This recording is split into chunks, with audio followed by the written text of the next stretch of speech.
አረንጓዴ ሐሳቦች ኑ ወደ ተፈጥሮ እንጓዝ። ጉብታው ላይ ከባለ ሀገሩ ጋር በማራኪ ተፈጥሮ ውስጥ አረንጓዴ ጨዋታን እንጫወት። አረንጓዴ ሐሳቦች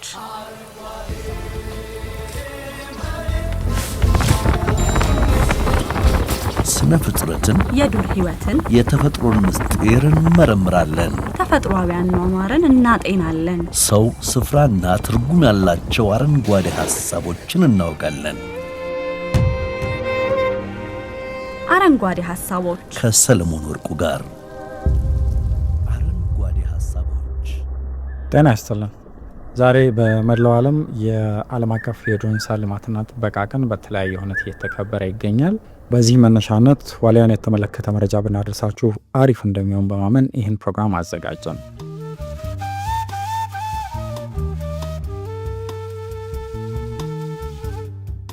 በሰሜን ተራሮች ብሔራዊ ፓርክ ውስጥ ከ2300 እስከ 4000 ሜትር ከፍታ ገደማ ላይ ይኖራል። ሳራማ ገደላማና የተራራ ጫፍ በሆነው የፓርኩ ክፍል ከ100 ስኩዌር ኪሎ ሜትር ባነሰ ክልል ውስጥ የሚኖር ሲሆን ትልልቆቹ ጠቆር ያለ ቡናማ በፀጉር የተሸፈነ ሰውነት ሲኖራቸው፣ ገና የተወለዱት ግልገሎች ደግሞ ገርጣ ያለ ቡናማ መልክ አላቸው። ዋልያ እስከ 15 ዓመት እድሜ ድረስ መኖር ይችላል። ዓመቱን ሙሉ መራባት የሚችል ሲሆን ከግንቦት እስከ ሰኔ ባለው ጊዜ ደግሞ በተለየ የመራቢያ ወቅታቸው ነው። ከ150 እስከ 165 ቀናት የእርግዝና ጊዜ በኋላ 2 ግልገሎችን ትገላገላለች። ወንዶቹ እስከ 1 ሜትር ድረስ የሚረዝም ባለክርክር ወደ ኋላ የተቀለበሰ ቀንድ ሲኖራቸው፣ የሴቶቹ ደግሞ በአንጻሩ አጠር ያለ ቀንድ ያበቅላሉ። አጭር የሚባለው የቀንድ ርዝማኔ እስከ 20 ሴንቲሜትር ድረስ ይረዝማል። ዛሬ በዚህ ርዕሰ ጉዳይ ዙሪያ እንዲያወሩን ዶክተር መክበብ እሸቱ ተሰማን ጋብዘናል። ዶክተር መክበብ የባዮዳይቨርሲቲ ኮንዘርቬሽኒስት ሲሆኑ በዱር እንስሳት ጥበቃ ስራ ላይ ላለፉት 30 ዓመት በተለያየ የስራ መደብ እየሰሩ ይገኛሉ። የኢትዮጵያ የዱር እንስሳት ጥበቃ ቲንክ ታንክ ግሩፕ መስራችና ስራ አስኪያጅ ናቸው። በቅርቡ በተዘጋጀ የዋልያ ጥበቃ ተግባር ዕቅድ ላይ ተሳትፈዋል። ዶክተር ፍየል እንዴት ደጋ ላይ ኖረ ብለው ለሚጠይቁ ሰዎች ሀሳብ በማጋራት ብንጀምርስ? አመሰግናለሁ ሰለሞን። ፍየልን የምናውቀው በቤት እንስሳትነትና አብዛኛውን በቆላማ ቦታ እንደሚኖር ነው።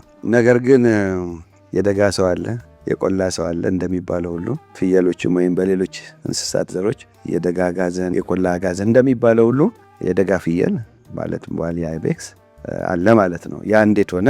ምንድነው እንግዲህ ዋልያ አይቤክስ ዲስካቨር ሲደረግ የውጭ ዜጋ ነው ሮፔል የሚባል ሰሜን ተራራ ላይ መኖሩን ለዓለም ያበሰረው እና ይህም ደግሞ ዓለም ያኔ እንግዲህ በተለያየ የለውጥ ደረጃዎች ስታልፍ ያኔ በአብዛኛው መሬት በበረዶ በተከበበበት ጊዜ ወይም በተሸፈነበት ጊዜ ዋልያ ወደ ተራራማ ቦታዎች በመሄድ መኖር እንደጀመረ ነው። ከዛም እንግዲህ ይሄ የበረዶ ዘመን እያለቀ ሲሄድ ያሉትን እጽዋቶች በመመገብ እዛው ሰሜን ተራራ ላይ እንደተገኘ እንደሚገኝ ይሄ ሳይንሳዊ ሂደት ያስረዳል ማለት ነው። ዋልያ ከ2900 ምናምን በላይ በሆነ አልቲቱድ ላይ ነው አብዛኛው የሚገኘው። እንደውም ከ3000 እስከ 4400 ባለው ሬንጅ ውስጥ ነው አልቲቱድ አባቭ ሲ ሌቭል ማለት ነው። ያ ማለት እንግዲህ በጣም ከፍተኛ ቦታ፣ ብዙ እጽዋቶቹም እዛ ላይ ያሉት በጣም ለአካባቢው ዩኒክ የሆኑና ለዛ ኢንቫይሮንመንት ተመቻችተው ያሉ እጽዋቶችን ነው እዛ ላይ የሚመገበውም የሚኖረውም። ያ ዩኒክ ያደርገዋል ማለት ነው።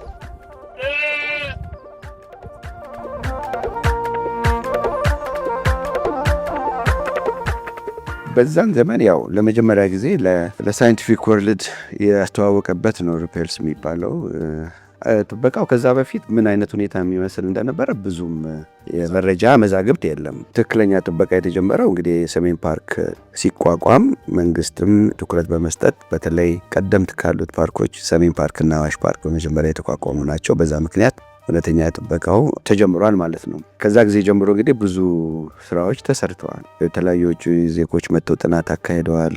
በተለይ ኔቨር ጌልት የሚባለው 1980 ስለ ዋልያ ኢኮሎጂ እና ዲስትሪቢዩሽን በደንብ አጥንተዋል። ከዛም የተለያዩ ኢትዮጵያውያን ሳይንቲስቶች ስለ አኗኗሩ፣ ስለ አረባቡ የመሳሰሉትን ሁሉ ጥናቶች እያካሄዱ ዛሬ በቂ መረጃ አለን ማለት ነው። ያን ይመስላል። ዋልያ እንግዲህ በተለያየ ደረጃ በአዩሴን ካታጎሪ በተለያየ ጊዜ አንድ ጊዜ በጣም ለአደጋ የተጋለጠ በጣም ክሪቲካል ኢንዴንጀር እየተባለ በተለያየ ጊዜያቶች ምደባ ውስጥ እየገባ እየወጣ ነበረ 1996 አካባቢ ክሪቲካል ኢንዴንጀር ተብሎ ሬጅስተር ተደርጎ ነበረ።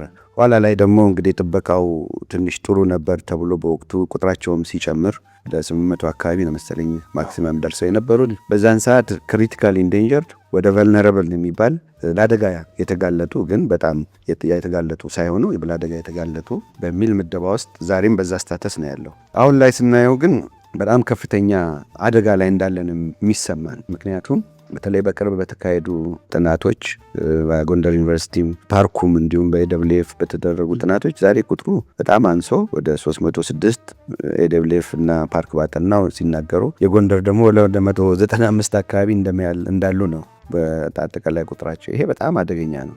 ይህም ደግሞ የሚራባውና መራባት የሚችለው የፖፑሌሽኑ ክፍል ምን ያህል ነው የሚለውን ነገር ሴቱ እና ወንዱ ስብጥር በደንብ የሚታወቅ አይመስለኝም። እና ለዚህ ደግሞ ዋናው እንትኑ ምንድነው በዛ አካባቢ ባለው የተለያየ ጊዜ የነበረው ግጭት ከፍተኛ አስተዋጽኦ አድርጓል። አሁንም እዛ አካባቢ ባለው የሰላም ማጣት ምክንያት ጥበቃውን ይላል አድርጎታል። ኮቪድም አስተዋጽኦ አድርጎ ነበር እንግዲህ ዛሬ 5 ዓመት። ምክንያቱም በዛን ሰዓት ያው በፓርኩ የሚደረገው ቁጥጥርና ጥበቃ ስለላልና አደን መካሄዶች ነበሩ። አሁንም በቅርቡ ጊዜ እንደውም በሚዲያ ላይ ወጥቷል። ከፍተኛ የዋልያ ግድያ አደን እንደነበረ ነው አንዱ ፋክተር እሱ ነው። ከዚህ ጋር ተያይዘው እንግዲህ የዋልያ ዋናው ችግሩ የሚኖርበት አካባቢ በጣም ትንሽ ነው ስፋቱ። ሆም ሬንጁ በአሁኑ ሰዓት 100 ስኩዌር ኪሎ ሜትር አካባቢ ለዛውም በፓርኩ ከወደ ኢስተርን ፓርት ውስጥ ባለው ብቻ ተወስኖ ያለው የሰዎች ወደ ተራራው ከፍታ እየሄዱ እርሻን ማስፋፋት ዋልያውን በፊት የነበረውን የመኖሪያ ቦታ እያሳነሰው ስለመጣ ዛሬ በጣም በተጣበበና እንደው ቁጥሩ እንኳን ይጨምር ቢባል ያለው የመኖሪያ ቦታ በቂ በማይሆንበት ሁኔታ ላይ ነው ያለው።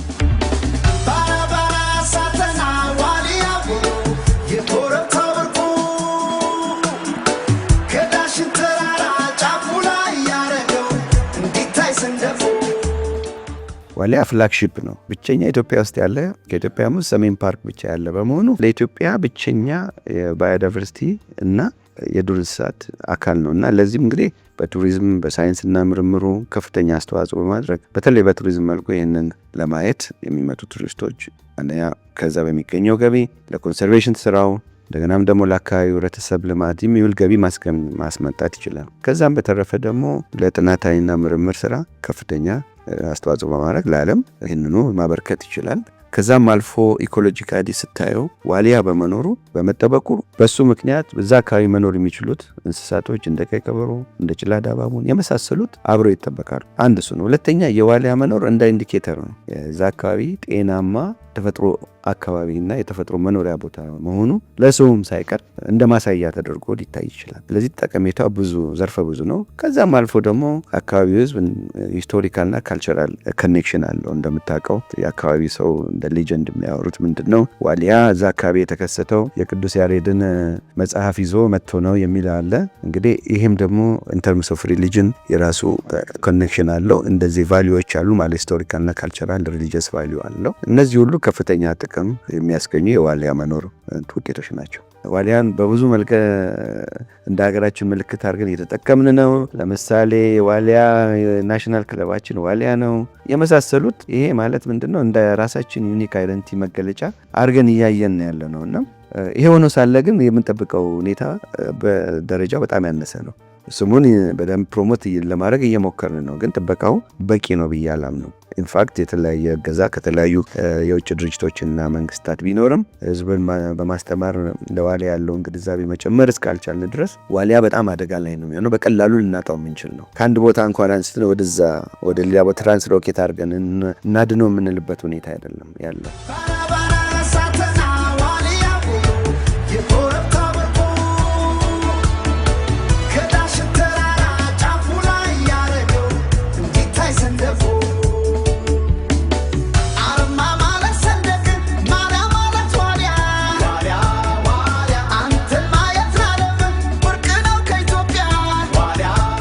እንደ ሀገር መጀመሪያ ይህንን ብርቅዬ እንስሳት ማጣት ቅድም እንዳልኩት ነው ከፍተኛ እጦት ነው። ተርምስ ኦፍ ባዮዳይቨርሲቲ ኢትዮጵያ ብርቅዬ በምታወቅባቸው ኢንደሚክ ሃይ ኢንደሚሲቲ ያለባት ሀገር ነች። ከዛ ውስጥ አንዱን ማጣት እንደ ሀገር ትልቅ ሎስ ነው። ያ ብቻ አይደለም፣ ክሱም በማጣታችን ምክንያት ተያይዞ የምናጣቸው ነገሮች አሉ።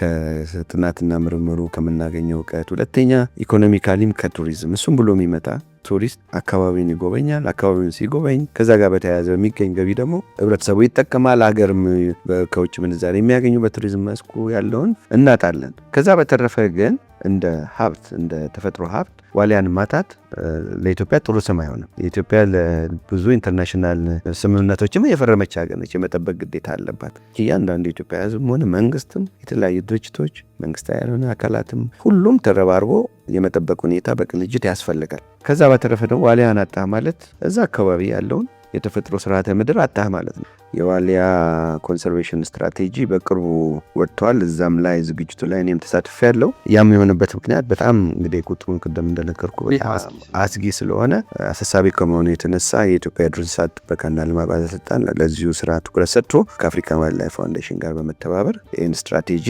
እንዲወጣ አድርጓል። ስትራቴጂ ግን ብቻውን መፍትሄ አይደለም። ለዛ ደግሞ አጋር አካላት አካባቢን ኮሚኒቲ ጨምሮ ገቨርንመንት ኤጀንሲዎችም ኮንሰርቬሽን ኦርጋናይዜሽኖች እንደ ዜጋም ሁሉም ሰው ተረባርቦ የጥናትና ምርምር ድርጅቶች፣ ዩኒቨርሲቲዎች ከፍተኛ ርብርብ ከሁሉም አካል ያስፈልጋል። ይሄም አንደኛ ግንዛቤ በመስጠት በጣም መስፋፋት አለበት። ሎ ኢንፎርስመንት በፓርክ ደረጃ መጠናከር አለበት። የመንግስት አካላትም መተባበር አለባቸው። የኢትዮጵያ የዱር እንስሳት ጥበቃ ልማት ስራ ብቻ ሆኖ መታየት የለበትም። መንግስት ይህንን የቅንጅት ስራ እንዲኖር ማድረግ ስራ ላይ መዋል ያስፈልገዋል ብዬ ነው የሚሰማኝ።